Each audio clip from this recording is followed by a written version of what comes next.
fellow Ghanaians. Professor Jega has explained that in Nigeria we did it, and Dr. Afari Gyan has explained and asserted in Ghana they will do it. The question is, why do they do it? 2 weeks ago, I was an observer in the Senegalese elections. To vote, you first have to produce your national ID card to prove you are a Senegalese citizen.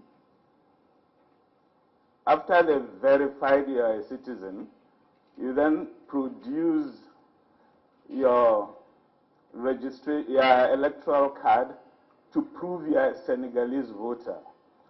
And anybody who didn't have both identity cards wasn't allowed to vote. Ordinarily, this will look stupid. Both ID cards were issued by the Senegalese state. And the question is, why do you need two different photo ID cards to allow you to vote? Of course, the issue in the Senegalese debate was because the national identity card is delivered directly by the Senegalese state. There are doubts over who has it and how it is obtained.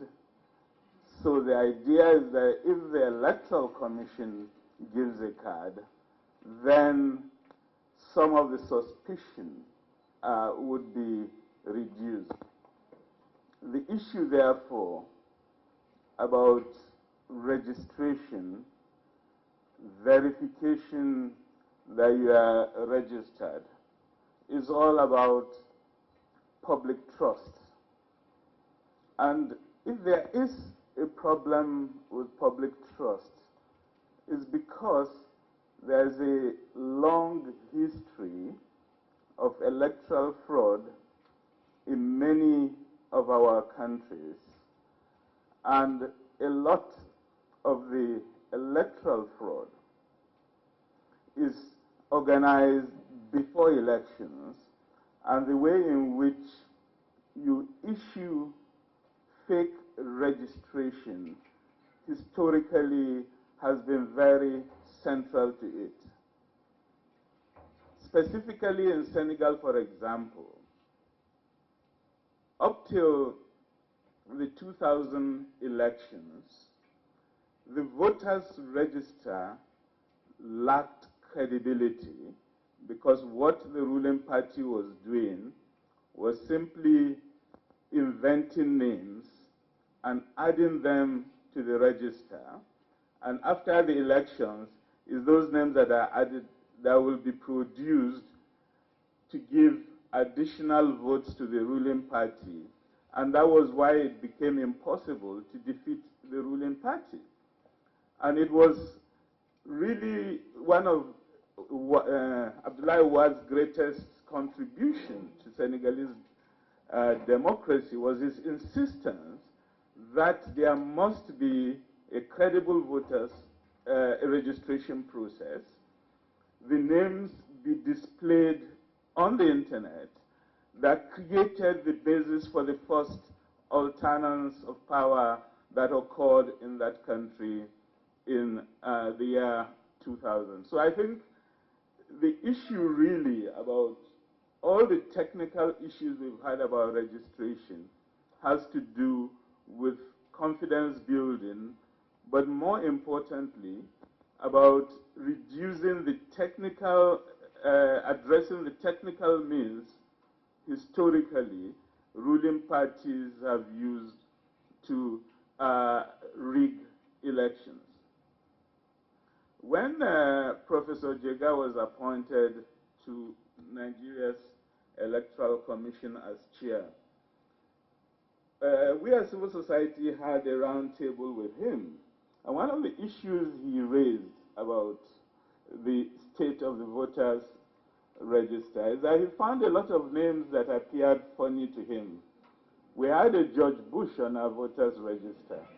We had a Mike Tyson on our voters register. We had a Tiger Woods on our voters register. And of course, what that tells you is that there have been so many imaginary names added that those adding the names run out of ideas and start thinking of what names do they know that they can add just to swell the register.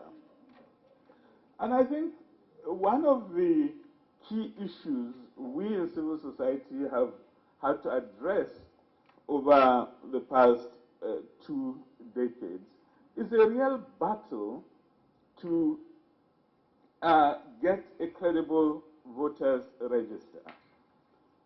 The first element of the battle was really the legal one, insisting that a voters register is not one event organized before an election, that it should be a permanent list, that it should be continuously updated as people turn 18 and as people they are added into the list, and that it should be a public document.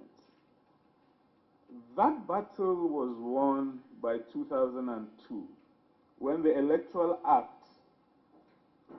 made it very clear that voters' registers must be updated continuously and that the register must be a public document that must be given to all registered political parties so that they can check and verify the list. The expectation then was that immediately that process would happen. It didn't happen. A major debate started between the Electoral Commission then and the former President Olusegun Obasanjo. Obasanjo argued that, look, we've just given a big contract for the national ID card system.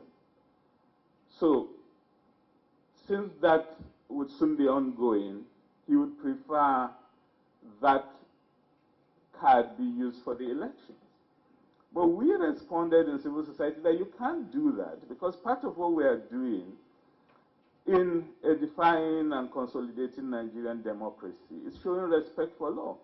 That what Obasanjo was saying may make rational sense, but the Constitution specifically says that only the Independent National Electoral Commission should register voters and issue voters' cards. So you can't disregard what's in the Constitution. It's not even in statutes, it's in the Constitution itself, and say you want to do something rational. I mean, something more rational. And of course, our worry and suspicion is why does he want a structure he controls to do the registration and issue the cards? At the end of the day, he accepted that, well, he couldn't do what he wanted to do. But meanwhile, as that debate went on, we ran out of time, and there wasn't sufficient time to do a credible voters register before the 2003 elections.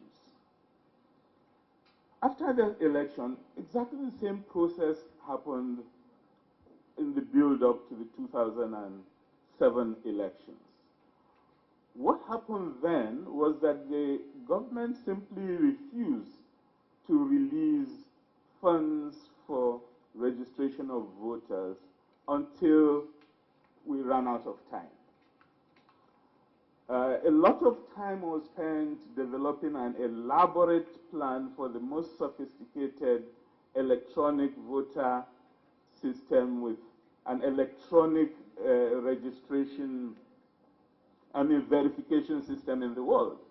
The then chairman of the Electoral Commission, Professor Maurice Iwu, we still remember him on television explaining how we'll do the most sophisticated registration and verification system in the world, where you are issued an electronic voter card.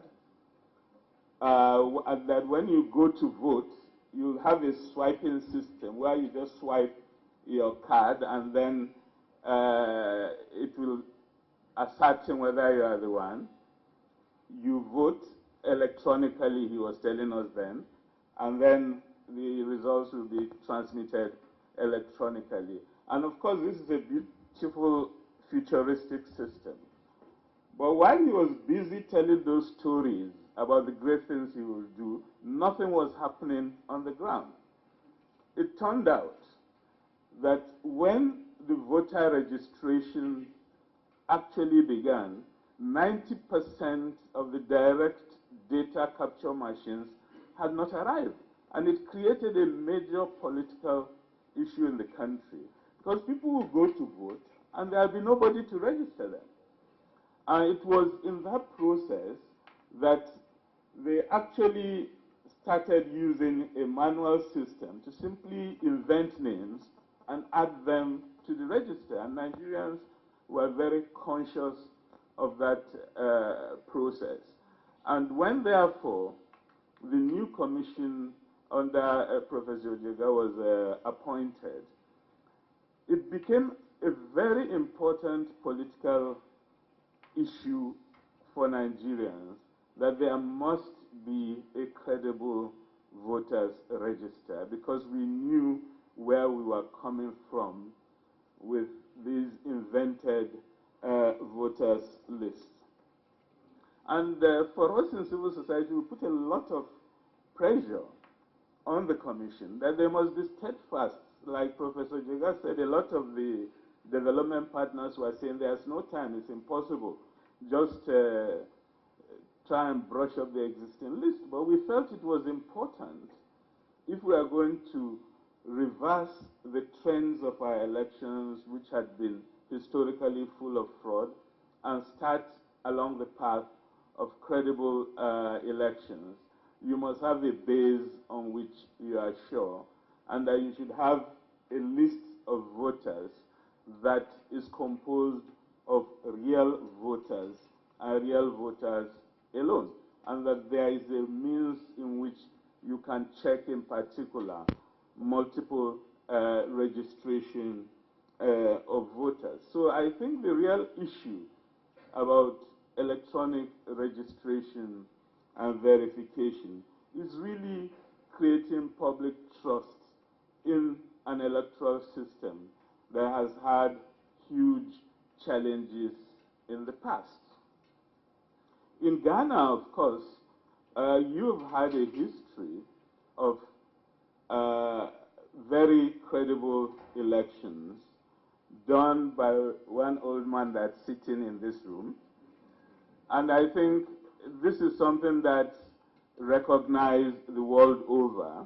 And the question then is, why is there so much passion in Ghana about a credible voters register and means of electronic verification that will create confidence in the system?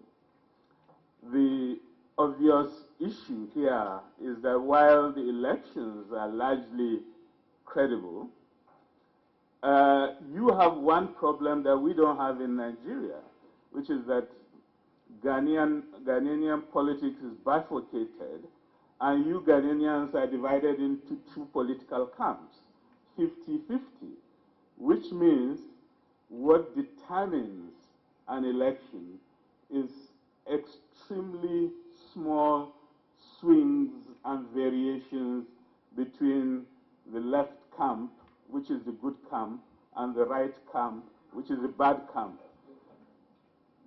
People therefore here, I just want you to know where I'm coming from. I'm Emmanuel's friend, so that's the issue therefore about this slight swings in results can produce huge differences in outcomes in the elections of this country. And I think it's in this context that the debate is very important, and the cost is worthwhile. In Nigeria, Professor Jega has given you what we spent. He said it in Naira. In dollar terms, we are talking of $587 million which we spent. So the money you are spending is really so small that I don't see now that you have oil, why you should even have a debate about it. The objective of having oil money is to spend it, as General Gyan used to tell us. My final word is really the future of elections. I think one of the issues about electronic registration is that it tells us the future of elections. They are very expensive in contemporary Africa, but given the rapid changes that are happening in the world of technology, it is very clear that over the next decade, the technology of elections will transform, will be simplified, and will become cheaper. And where we are heading for is for everybody to phone from use his phone in the office or at home to vote electronically, drastically reducing the cost. To reach that level, which Afari will take you to in 10 years, you have to start with a real electronic register. Thank you. I had